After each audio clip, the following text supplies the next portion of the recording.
ইয়াওমা লা ইয়ানফাউ মালুন ওয়ালা বানুন, সন্তান সন্ততি স্ত্রী পুত্র পরিজন দিয়ে কোনো উপকার কারো হবে না। কোন পীর সাহেব কাউকে সুপারিশ করার কোনো সুযোগ নাই। আল্লাহ পাক যাকে পারমিশন দিবেন, যার জন্য দিবেন, তিনি শুধু সুপারিশ করতে পারবে, আর কেউ না। কিয়ামতের দিন অনেক মুরিদ নিয়ে এক এক পীর উঠবে, মিথ্যে কথা। ওয়াকুল্লুহুম আতিহি ইয়াউমাল কিয়ামাতি ফারদা। আল্লাহ পাকের দরবারে একজন একজন করে হাজির হতে হবে। আল্লাহ পাক বলেছেন, আমার কাছে একজন একজন আসবা, মুর্দাবাদ জিন্দাবাদ দিয়া, স্লোগান দিয়া, মিছিল করিয়া আল্লাহর দরবারে যাওয়ার কোন উপায় নাই। আল্লাহ আর তার বান্দা, সুবহানাল্লাহ।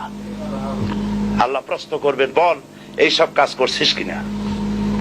আল্লাহর কাছে জবাব দেওয়া কি কঠিন হয়ে যাবে সেদিন। এই জন্য আল্লাহর রাসূল তিনি নিজে এই দোয়া পড়তেন, আল্লাহুম্মা হাসিবনি হিসাবান ইয়াসীরা। আয় আল্লাহ পাক, তুমি আমার সহজ হিসাব নাও। তো রাসূলুল্লাহ যদি সহজ হিসাব চান, তাহলে আমাদের উপায় কি? আল্লাহ তুমি আমাদের সহজ হিসাব নিও। রাসূলুল্লাহকে প্রশ্ন করা হয়েছে, হুজুর সহজ হিসাব কি? হুজুর বলেছেন, আল্লাহ যাকে মাফ করতে চাইবেন তাকে একটা পর্দার আড়ালে নিয়ে যাবেন, জিজ্ঞেস করবেন, এই বান্দা এইসব কাজ করছো? এখন আল্লাহ জিজ্ঞেস করতেছেন, সে তো ভয়তে অস্থির হয়ে যাবে, কেন্দে পাগল হয়ে যাবে, আল্লাহ করে ফেলছি, আমার মাফ করে দাও। আল্লাহ পাক তার জবানে সমস্ত পাপের কথা শুনে সে যখন অনুতপ্ত হয়ে কাঁদতে থাকবে, আল্লাহ বলবেন, যা মাফ করে দিলাম, জান্নাতে চলে যা। এইটা হচ্ছে হিসাব ইয়াসির। আল্লাহুম্মা হাসিবনি হিসাবান ইয়াসীরা। কাবা শরীফ মানুষ যখন তাওয়াফ করে, এই তাওয়াফের ষষ্ঠ তাওয়াফে একটা দোয়া আছে।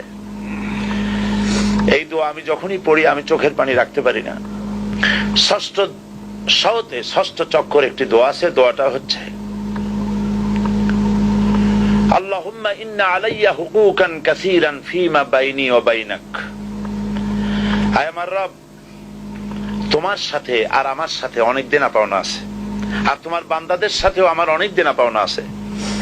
তা আমি তোমার বান্দাদের কাছে যে বিষয় ঋণী আছি, সেই ঋণ পরিশোধের জন্য তুমি আমাকে যোগ্যতা দাও, পরিশোধের তৌফিক দাও। আর আমার কাছে তোমার দেনা আছে, তা আমার কাছে তোমার যে দেনা আছে সব দেনা তুমি শোধ করে দিয়েছো।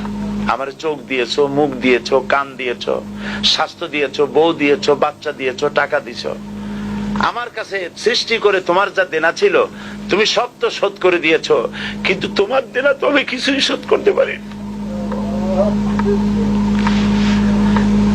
তোমার দেনা আমার শোধ করার একটা পথ আছে মাবুদ, সেই পথটা হলো তুমি আমার মাফ করে দাও।